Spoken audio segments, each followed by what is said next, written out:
Tubasuje mwese tubifuriza ibihe byiza mwabyumvise twinjiye mu kiganiro cya none makuru cy'umunyamakuru njyewe nitwa Nyirarukundo Xavera uri kumwe nanjye Jean Daniel Sendayigaye. Dutwanzike dute Jean Daniel? Reka twanzikire ku byanditswe ku Rwanda by'umwihariko mu mvaho nshya mu nkuru banditse ivuga ko Minisitiri w'Intebe Dr Nsengiyumva Justin yasabye abasore n'inkumi barangije itorero indangamirwa guharanira guteza imbere u Rwanda aho bari hose birinda kuba ibikoresho by'abaruvuga nabi. Yabigarutse ejo bundi kuwa kane ubwo yasozaga itorero indangamirwa icyiciro cya 15 mu kigo cy'ubutore cya Nkumba mu karere ka Burera. Ni icyiciro cyatorejwemo urubyiruko rw'abasore n'inkumi ba mu Rwanda no mu mahanga bagera kuri 443 Jean Daniel. Mu gihe cy'ukwezi kumwe n'igice bigishijwe amateka y'u Rwanda, icyerekezo cy'igihugu n'inshingano bafite mu kurinda ibyagezweho no kubaka u Rwanda ruzira amacakubiri. Batojwe kandi indangagaciro umuco nyarwanda, urukundo rw'igihugu, ubwitange n'ubunyangamugayo. Minisitiri w'Intebe Dr Nsengiyumva yababwiye ko ayo masomo bigishijwe mu itorero hagamije kunganira ubumenyi bakura mu mashuri aho biga bikaba umusingi ukomeye wubakiyeho hejo hazaza h'igihugu. Agira ati ki Jean Daniel? Agira ati amasomo ari mu mateka yacu ntimuzapfusha ubusa. Abenshi muri mwe mwarangije amashuri yisumbuye, abandi murimo kwiga muri kaminuza. Ibi nibyo bizatuma dushobora kugira ijambo muri iyi si aho buri wese areba mbere na mbere inyungu ze. Amahanga tuyajyamo guhaha, ariko iyo ugiye udafite uriwe bakugira uwo bashaka ko uba we kandi mu nyungu zabo. Ibyo rero si ibintu dukwiye kwemera.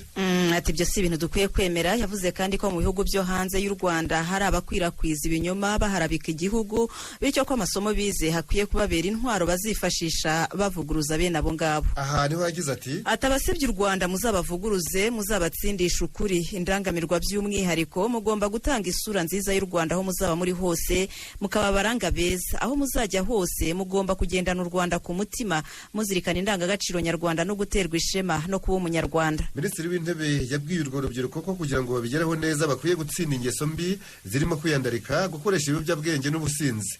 Yibukije uru rubyiruko ko itorero basoje ari umwanya mwiza wo kugira ngo buri wese atekereze ku ruhare rwe bwite mu kubaka u Rwanda. Ati buri wese azirikana inkingi igihugu cyacu cyubakiyeho zirimo ubukungu, imibereho myiza n'imiyoborere. Ibi tukabigeraho ari uko dufite umutekano. Turasabwa twese kugira ubushake bwo gutera imbere no guteza imbere igihugu cyacu, kuko amateka y'igihugu cyacu yerekanye ko iyo hari ubushake twagera ku cyo twiyemeje icyo ari cyo cyose. Muri iri torero mwaganirijwe ku miyoborere y'isi turimo, bonye ko gukomera kw'igihugu cyacu bihera ku myitwarire ya buri wese muri twebwe. Xavera, duhindura ingingo. U Rwanda rwamaganye ibirego bishinja igisirikare cyarwo RDF uruhare mu bwicanyi muri Repubulika Iharanira Demokarasi ya Kongo. Ni inkuru yagarutsweho n'ibinyamakuru n'ibitangazamakuru bitandukanye Jean Daniel, birimo RFI yatereye igira iti uburasirazuba bwa Repubulika Iharanira Demokarasi ya Kongo, u Rwanda ruvuga ko bidashoboka kandi bidakwiye koloni irushinja kugira uruhare mu rupfu rw'abakongomani b'abasivili 319. Mu gitangazamakuru africa.com ho bagize batiki u Rwanda rwateye utwatsi ibirego bya komisiyo ya Loni ishinzwe uburenganzira bwa muntu bishinja RDF uruhare mu bwicanyi muri Repubulika Iharanira Demokarasi ya Kongo. N'ibindi binyamakuru n'ibitangazamakuru bitandukanye byagarutse kuri iyi nkuru maze byandika ko guverinoma y'u Rwanda yamaganye ibiro bya komisiyo ya Loni bishinzwe uburenganzira bwa muntu byashinje ingabo z'u Rwanda uruhare mu bwicanyi buvugwa mu burasirazuba bwa Kongo bwahitanye abaturage b'abasivile 319 bari mu mirima yabo. Ku itariki 6 z'uku kwezi kwa munani nibwo iyo komisiyo ya Loni yatangaje ko umutwe wa M23 ngo ufashwa n'u Rwanda wishe abaturage 319 mu midugudu 4 yo muri teritwari ya Rucuru. Ubu bwicanyi bwabaye hagati y'itariki 9 na 21 z'ukwezi gushize kwa karindwi. Xavera, nyuma y'ibi birego rero kuwa mbere w'iki cyumweru Minisiteri y'Ububanyi n'Amahanga n'Ubutwererane y'u Rwanda yagaragaje ko nta shingiro bifite kubera ko ababivuga nta bimenyetso simusiga bagaragaza.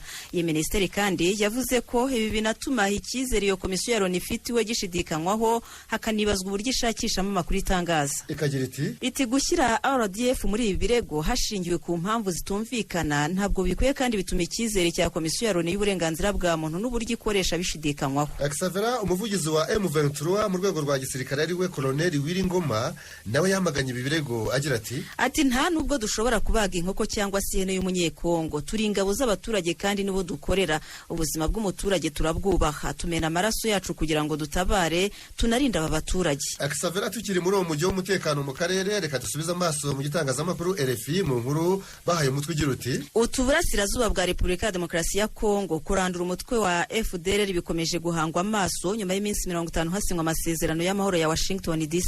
uwanditse iyi nkuru atangira yibutsa ko kuri uyu wa gatandatu tariki ya 16 Kanama 2025 iminsi 50 yuzuye neza ubaza umunsi ku wundi amasezerano ya Washington DC yashyizweho umukono hagati y'u Rwanda na Kongo Kinshasa kuko yasinywe ku tariki 27 z'ukwezi kwa gatandatu uyu mwaka. N'amasezerano ateganya kurandura umutwe w'iterabwoba FDL rugizwe na bamwe basize bakoze jenoside yakorewe abatutsi mu Rwanda, hanyuma kandi akanateganya ko u Rwanda narwo rugomba kuvanaho ingamba z'ubwirinzi rwashyizeho. Mu kinyamakuru The New Times ho banditse inkuru ifite umutwe uvuga ko abayobozi bo mu bihugu bigize imiryango ya East African Community na SADC bashaka ko amasezerano y'amahoro ya Washington DC aya Qatar n'ubuhuza buyobowe na Afrika bihuzwa hagamijwe gushakira amahoro burasirazuba bwa Kongo Kinshasa n'akarere muri rusange. Iyi nkuru yanagarutsweho n'igihe ivuga yuko byagarutsweho mu nama idasanzwe yabaye kwa gatatu w'iki cyumweru hifashishijwe ikoranabuhanga hitabirwa n'abakuru b'ibihugu by'u Rwanda, Repubulika ya Demokarasi ya Kongo, Zambia, Tanzania, Uganda, Burundi, Angola, Madagascar, Malawi, Sudani y'Epfo ndetse na Somalia. Iyi nama yobowe na Perezida wa Kenya William Ruto unayoboye muri iki gihe umuryango wa Afrika y'Iburasirazuba East African Community ndetse na mugenzi we wa Zimbabwe Emmerson Mnangagwa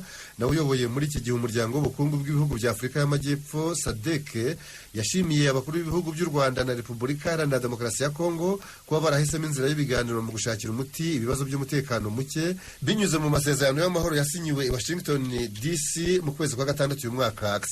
Abakuru b'ibihugu bya EAC na SADC banagarutse ku itangazo ry'amahame ya Doha yasinywe mu kwezi gushize kwa karindwi hagati ya Repubulika ya Demokarasi ya Kongo n'umutwe wa AFC 23 bagaragaza ko yabayo ndetse n'amasezerano y'amahoro ya Washington hagomba guhuzwa n'ubuhuza bwa Afrika yunze ubumwe.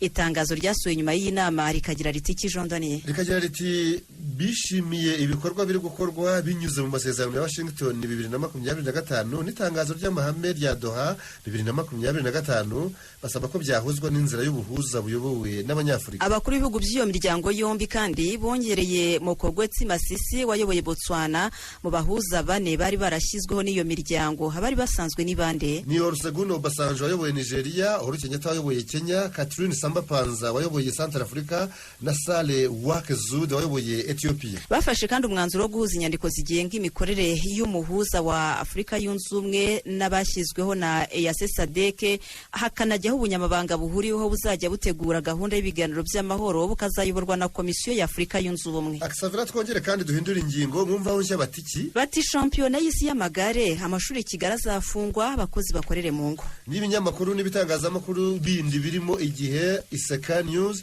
The New Times, Tarifa Rwanda, Lokanape byagarutse kuri iyi nkuru byandika ko guverinoma y'u Rwanda yatangaje ko hagati y'itariki ya 21 na 28 z'ukwezi gutaha kwa 9 ubwo igihugu kizaba cyakira shampiyona y'isi y'amagare amashuri akorera mu mujyi wa Kigali azahagarika amasomo ndetse abakozi ba leta nabo mu nzego z'abikorera bagashishikarizwa kuzakorera mu ngo icyo gihe. Ni icyemezo cyatangajwe kwa gatatu y'iki cyumweru mu gihe haburi gihe gisaga gato y'ukwezi ngo u Rwanda rwakiriye iyo shampiyona izakinirwa mu mujyi wa Kigali. Itangazo ryashyizwe hanze rikomeza kandi rigira ritiki riti imihanda imwe n'imwe ku masaha runaka izajya harirwa iryo rushanwa kugira ngo tubungabunga umutekano w'abakinnyi abashinzwe imirimo itandukanye muri iryo rushanwa ndetse n'abaturage muri rusange. Guverinoma y'u Rwanda kandi yatangaje ko mu gihe cy'irushanwa amashuri azaba afunze mu mujyi wa Kigali n'imirimo imwe n'imwe ikorerwe mu ngo. Itiki jondaniye iti amashuri yo mu mujyi wa Kigali azaba afunzwe kuva tariki 21 kugeza tariki 28 Nzeri. Minisiteri y'Uburezi izakorana bya hafi n'abayobozi b'amashuri n'ababyeyi kugira ngo iyi gahunda igende neza. Abakozi ba leta bakorera mu mujyi wa Kigali baragirwa inama yo gukorera mu rugo cyangwa handi hifashishijwe ikoranabuhanga mu gihe cyose cya shampiyona y'amagare, uretse abakozi b'imirimo ijyanye na serivisi z'ingenzi zisaba ko uzitanga abaraho zitangirwa. N'abakozi bo mu bigo byigenga Akisavera nabo niyo nama bagirwa. Yego, guverinoma yongeyeho iti ibigo byigenga bibifitiye ubushobozi birashishikarizwa gukoresha uburyo bwo gukora akazi hifashishijwe ikoranabuhanga mu gihe cya shampiyona. Itangazo rya guverinoma y'u Rwanda kandi rivuga ko imihanda izaba yemerewe gukoreshwa izatangazwa hakiri kare kandi ishyirwaho ibimenyetso bihagije ku bufatanye n'inzego zishinzwe umutekano mu muhanda kugira ngo hirindwe imbogamizi izo arizo zose zabangamira urujya n'uruza rw'abantu n'ibintu mu gihe gihe cya shampiyona y'isi y'amagare Jean Daniel ni ubwa mbere igiye kubera muri Afurika ariko by'umwihariko mu Rwanda kuva tariki 21 nyine kugeza tariki 28 z'ukwezi gutaha kwa 9. Ni rimwe mu masiganwa azaba akomeye yabayeho kubera ko rizaba rigizwe n'inzira y'ibirometero 267 n'igice irimo akazamuko ka metero 5 n'ibice 475. Abakinnyi barenga 30 bari mu mwiherero nibo bazavamo abazahagarira u Rwanda Xavier. Muri iryo siganwa mpuzamahanga ry'amagare rizaba ribereye bwa mbere mu Rwanda.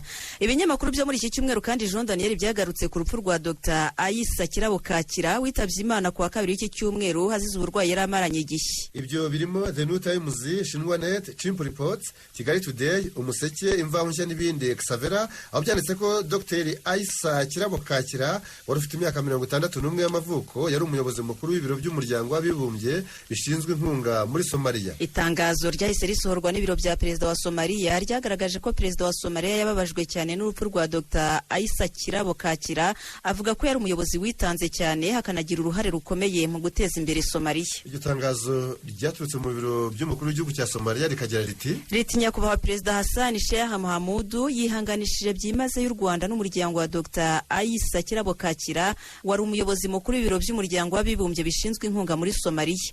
Ubuyobozi buhamye bwa Dr. Kakira n'umurava yagaragazaga mu kazi ke byagize uruhare rukomeye mu guteza imbere amahoro n'iterambere rya Somalia. Minisitiri w'ububanyi n'amahanga w'u Rwanda Ambasaderi Olivier Nduhungirehe nawe yagaragaje ko yashenguwe n'urupfu rwa Dr. Aissa Kirabo Kakira, avuga ko yari umugore w'umugwaneza kandi wakundaga akazi cyane. Nawe mu butumwa yanyujije kuri X yahoze ari Twitter, Minisitiri Nduhungirehe yagize ati kijondone ati ndihanganisha cyane umuryango wa Ambasaderi Aissa Kirabo Kakira ndetse n'ibiro by'umuryango w'abibumbye bishinzwe inkunga muri Somalia kubw'urupfu rutunguranye rw'umugore wari umugwaneza akaba n'umukozi w'intangarugero witanze mu buzima bwe bwose bw'akazi akorera leta y'u Rwanda n'umuryango w'abibumbye. Naruhukiriye mu mahoro iteka ryose.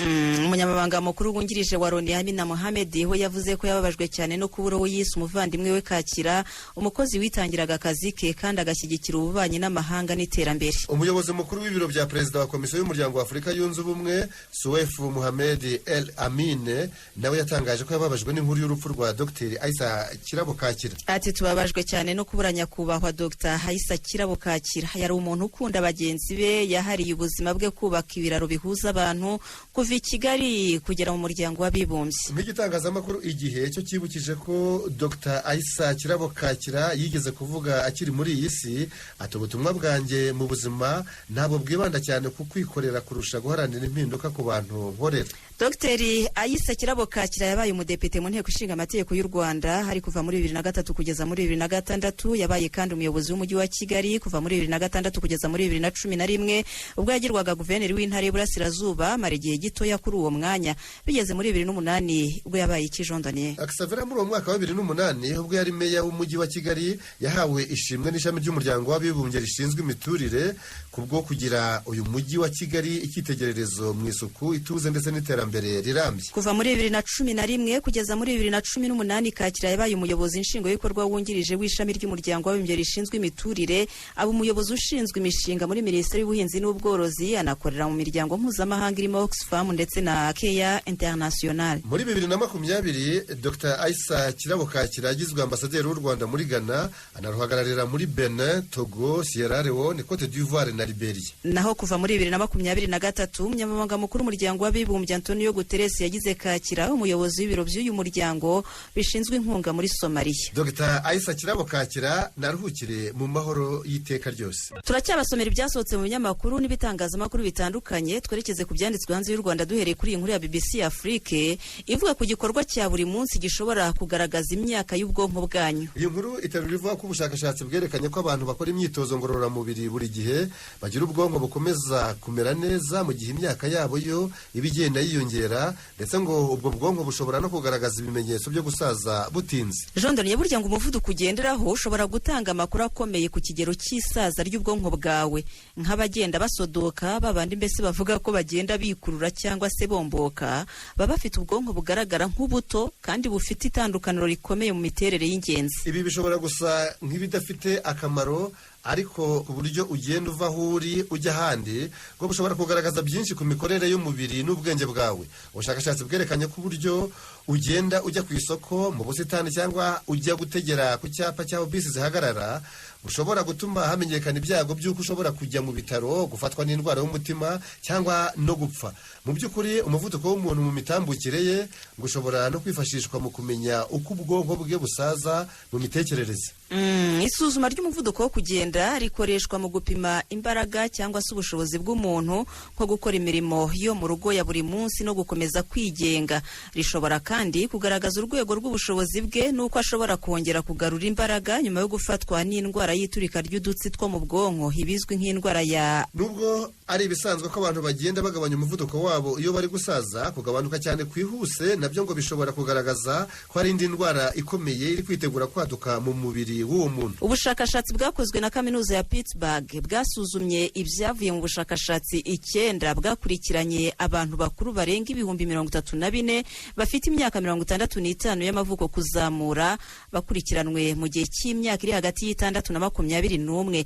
Ibyo byagaragaje iki Jean Donier? Byagaragaje ko umuvuduko wo kugenda ufitanye isano ikomeye no kubaho igihe kirekire. Urugero, abagabo bafite imyaka 75 y'amavuko bagendaga buhoro cyane, bari bafite amahirwe 19% yo kubaho indi myaka 10, mu gihe abagabo bagendaga vuba cyane bari bafite amahirwe 87% yo kubaho iyo myaka 10. Mwabyumvise, muri make uko ugenda bishobora kuba ari isoko y'amakuru y'ingenzi ku buzima bwawe, bityo rero ni ingenzi kwitabira imyitozo ngororamubiri no kugumana umuvuduko mwiza mu kugenda kugira ngo ubwonko n'umubiri bikomeze gukora neza kandi ugire amahirwe yo kubaho igihe kirekire. Aksavera, iyi nkuru yanzura igira abantu inama yihe? Inama iyi nkuru itanga niyo kugenda n'amaguru kenshi gashoboka, kubera ko gukora siporo ubudasiba ari ingenzi cyane ku bwonko no ku mubiri w'umuntu. Burya ngo ni ingenzi gufata akaruhuko ko kugenda, cyane cyane ku bantu bakora akazi gatuma bamara igihe kirekire bicaye.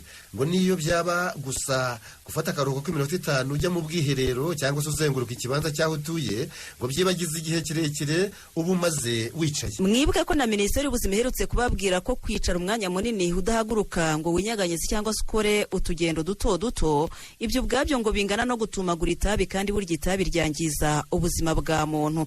Turacyavuga ku by'ubuzima. Jean Donier, Kenya yaciye burundu indwara y'ibitotsi nk'ikibazo cyari cyugarije ubuzima rusange bw'abaturage bayo, nk'uko byanditswe na RFI, Pana Presse, Me Vaccin, Detrevere na TV5 Monde. Ku gatanu cy'umweru gishize, Aksavera, nibwo ishami rya Loni ryita ku buzima OMS ryatangaje by'inkuru nziza kuri Kenya, aho icyo gihugu cyahise kibi cya 10 ku isi mu bimaze kurandura iyo ndwara y'ibitotsi. Ubundi iyi ndwara muri siyanse yitwa ngo iki Jean Donier? Yitwa trypanosomiase. Ikaba yarabaye akarande muri Afurika yo munsi y'ubutayu bwa Sahara. OMS ari ryo shami rya Loni ryita ku buzima ikavuga ko iyi ndwara yica hitavuye hakiri kare ngo ikire. Ni indwara umuntu kandi yandura bitewe no kurumwa n'isazi yatsetse. Aksavera, iyi muri kanzura yibutsa ko uretse Kenya ibindi bihugu byaranduye iyi ndwara birimo u Rwanda, Benin, Cote d'Ivoire, Ghana, Guinée Conakry, Guinea Equatoriale, Uganda, Chad na Togo. Icyakora OMS kagira inama ibihugu rondoye inama yo kutirara, kubera ko ngo no mu myaka y'1960 iyi ndwara yari yarahashyijwe kugera kuri 0, ariko nyuma iza kongera kubura umutwe. Dukomereze muri inkuru ya RFI yibaza impamvu muri Afurika abagore aribo bahangayika cyane iyo habayeho ikibazo cy'ibura ry'amazi yo gukoresha mu ngo zabo. Wasanga hari n'abandi babyibaza uretse iyo RFI wavugaga. Iyi nkuru iterura ivuga yuko iyo amazi yabuze abagore ari bakenshi bagenda ibirometero n'ibirometero bagiye kuyavoma, ngo amasaha make bagenda na 2 n'igice muri Afurika, aho bangana na 70% by'abagore bose muri Afurika, kandi ngo biganje mu bice by'icyaro. Ibi byose byashyizwe habona muri icyo cyumweru ubwo i Cape Town muri Afurika y'Epfo haberaga inama yigaga ku by'amazi. Ni inama yari ifite intego yo kwegeranya ishoramari ry'amazi ringana na miliyari 30 z'amadolari y'Amerika ku mwaka. Aksavera, umuryango w'abibumbye ukavuga iki Jean Donier? Ukavuga ko 15% by'abaturage bo mu byaro bya Afurika aribo bonyine babona amazi meza. Ikibazo cyo kutabona amazi meza kikaba kiganje mu byaro byo muri Afurika yo munsi y'ubutayu bwa Sahara, ari naho u Rwanda ruherereye, bitewe n'uko ngo nta bikorwa remezo bya y'amazi bihaboneka cyane Xavier. Muri rusange imibare yerekana ko muri Afurika ufashe imijyi n'ibyaro byose hamwe ugateranya 35% by'abaturage ntibazi uko amazi meza asa. Gusa nanone ngo hari intambwe igenda iterwa kubera ko mu myaka 25 ishize abatayazi bari kuri 54%. Ku rwego rw'isi abatazi amazi meza uko asa bangana n'9% by'abatuye isi yose, ubu muri iki gihe barenga miliyari 8. Reka duhindura ingingo. RFI yanditse kandi ko demokarasi ikomeje gusubira inyuma muri Afurika nubwo abaturage bagenda bemererwa kugira uruhare muri politiki. Ibi Xavier bikubiye muri raporo yakozwe na Afrobarometre, arirwo runana rw'ingaga nyafurika rugamije gukora ubushakashatsi mu bya politiki, ubukungu n'imibereho myiza y'abaturage bo kuri uyu mugabane wa Afurika. Uru runana rwashinzwe mu 1999. Mu bushakashatsi bwiswe Afrobarometre 2025 habajijwe abantu basaga 50,000 mu bihugu 39 byo kuri uyu mugabane wa Afurika. 72% byabo bitabiriye amatora yabaye mu gihugu cyabo. Gusa ngo mu myaka 10 ishize imibare ya Afrobarometre igaragaza ko habayeho gusubira inyuma ku birebana n'ubwisanzure muri Afurika. Muri iyi raporo ngarukamwaka Afrobarometre yahisemo gusesengura ingingo 10 zirimo kugira uruhare muri politiki nk'amatora, imyigaragambyo, inama z'abaturage cyangwa se kwibona muri rimwe mu mashyaka ya politiki abari mu gihugu. 94% by'abakorewe ubwo bushakashatsi Jean Donier bemeje ko hari kimwe mu bikorwa bya politiki bagizemo uruhare. Abo biganje mu bihugu bihe bya Senegal, Lesotho na Niger. Nanone ariko hari aho uruhare rw'abaturage rwasubiye inyuma. Aha hatanga urugero rwa Tunisia. Iyi nkuru Xavier igakomeza ivuga ko igitangaje nanone ariko ari uko kujya mu mashyaka bigenda bigabanuka mu baturage bo muri Afurika. Ibi kandi ngo bikajyana no gutakariza icyizere ishyaka riba riri ku butegetsi, aho icyo cyizere cyagabanutseho 15% hagati y'umwaka 2011 na 2023. Ni mu gihe nanone ariko Jean Daniel ngo aba baturage bagenda beguka no ku mashyaka yo ku ruhande rutavuga rumwe n'ubutegetsi. Dukomeze n'iki kiganiro Xavier tujye muri Chad. Umunyapolitiki Succès Masra wabaye minisitiri w'intebe w'iki gihugu yakatiwe gufunga imyaka 20 mu gihome n'urukiko rukuru rw'Injamena mu murwa mukuru. Yabaye minisitiri w'intebe wa Chad mu gihe cy'amezi 4 gusa, uhereye ku ya mbere Mutarama bese ku bunani kugeza kuri 22 Gicurasi uyu mwaka. Gicurasi n'ukwezi kwa gatanu. Iyi nkuru ya France 24, Jeune Afrique, Le Monde na Africa News ikavuga ko kwa gatandatu ushize hari uyu mugabo utavuga rumwe n'ubutegetsi yanategetswe n'urukiko guha leta ya Chad indishyi za miliyari 1 y'amafaranga y'amasefu. Succès Masra ukuriye ishyaka rya Les Transformateurs yahamijwe ibyaha byo gukwirakwiza ubutumwa bw'ivanguramoko no kwanga abanyamahanga ndetse no kwifatanya n'abagizi ba nabi, byose bikaba bifitanye isano n'ubwicanyi bwavuye mu bushyamirane bw'abaturage bo mu gace ka Mandakawo. Yanahamwe n'ubufatanyacyaha mu bwicanyi bwahitanye abantu barenga 40 mu kwezi kwa gatanu uyu mwaka muri ako gace ka Mandakawo. Yari yaratawe muri yombi ku itariki 6 z'ukwezi kwa gatanu uyu mwaka. Succès Masra yavutse ku ya 30 Kanama 1983, bivuze ko aburi ibyumweru 3 gusa akuzuza imyaka 42 y'amavuko. Jean Daniel yakoze muri Banki Nyafurika itsura amajyambere BAD. Muri 2018 nibwo yashinze ishyaka Les Transformateurs ryahise rijya ku ruhande rw'abataravugaga rumwe n'ubutegetsi bwa Perezida Idriss Déby Itno, ndetse uwo murongo niwo ryakomeje na nyuma y'urupfu rwa Déby muri 2021, aho yasimbuwe n'ubutegetsi bw'inzibacyuho ya gisirikare bwari bukuruwe n'umuhungu we General Mahamat Idriss Déby Itno. Iyi nzibacyuho ya gisirikare yagejeje mu kwezi kwa gatanu muri 2024 uyu mwaka ushize, ubwo habaga amatora y'umukuru w'igihugu, maze Mahamat Déby atsindira kuba perezida wa 7 wa Chad. Muri ayo matora Mahamat Déby yarahanganye bikomeye na Succès Masra. Mbere y'ayo matora Succès Masra yagiye mu buhungiro muri Leta Zunze Ubumwe za Amerika hagati y'umwaka wa 2022 na 2023. Ni nyuma y'imyigaragambyo ikaze yabaye muri Chad muri 2022, aho abo ku ruhande rwe basabaga ko inzibacyuho ya gisirikare irangira. Muri 2023 Masra yatangaje ko yifuza gutahuka mbere y'uko muri Chad haba referendum y'itegeko nshinga rya 2023. Kubonane bwa 2024 nyuma yo gutahuka kwe, Succès Masra yagizwe minisitiri w'intebe wa Chad. Byaje gutungura abatari bakeya ubwo we na perezida w'inzibacyuho General Mahamat Idriss Déby batangazaga ko baziyamamaza mu matora y'umukuru w'igihugu. Nako kandi byaje kugenda. Muri Gabon niho tugeze Xavier tuvuye muri Chad. Guverinoma yahaye imbabazi rusange abakoze kudeta yo muri 2023 yavanyeho ubutegetsi bw'ari Perezida Ali Bongo Ondimba, bakaba barimo General Oligui Nguema ari nawe muri iki gihe uyoboye iki gihugu cya Gabon nka perezida wacyo. RFI ikandika ko abandi bahawe izo mbabazi hari abashatse guhirika ubutegetsi muri 2019 ariko uwo mugambi ukabapfurana. Abo barimo Lieutenant Kelly Ondo Obiang na bagenzi be Dimitri Nze Minkom na Estime Bedim Zuma bose babarizwaga mu mutwe wari ushinzwe kurinda perezida Ali Bongo Ondimba baje gukatirwa gufunga imyaka 15 muri gereza. Aba ngo bagomba guhita bafungurwa bakanasubizwa mu kazi. Abatavuga rumwe n'ubutegetsi banenze iby'izo mbabazi, aho bavuze yuko ari uburyo bwo kwitera icyuhagiro ku ruhande rwa Generali Ihorigwi Nguema kubera ko nawe ari mu bakoze kudeta. Perezida w'Ubufaransa Emmanuel Macron yemeye ko igihugu cye hari amabi menshi cyakoreye Cameroon mu gihe cy'intambara y'abaharaniraga ubwigenge ndetse na nyuma yo kububona mu 1960. Muti murabikura he? Turabisoma muri Le Monde, Le Figaro, Jeune Afrique, Africa News, Le Parisien, France 24 na BBC News Africa, aho bivuga yuko Emmanuel Macron yabwiye mugenzi we Paul Biya ati kijondane. Ati Ubufaransa nibwo nyirabayazana w'intambara yabaye mu gihugu cyawe cya Cameroon.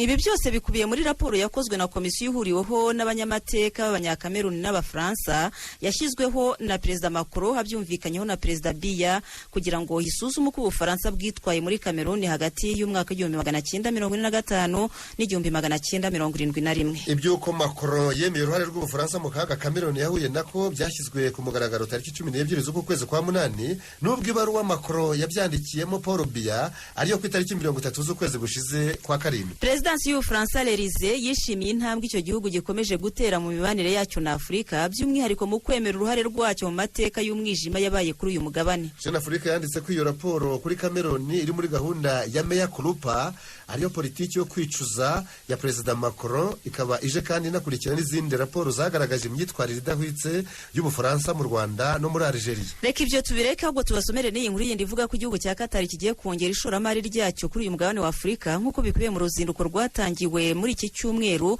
kuva tariki 13 rukazageza tariki 29 z'uku kwezi kwa munani. Akisabira nk'uko byanditswe na RFI, France 24, Africa News na Ruswar.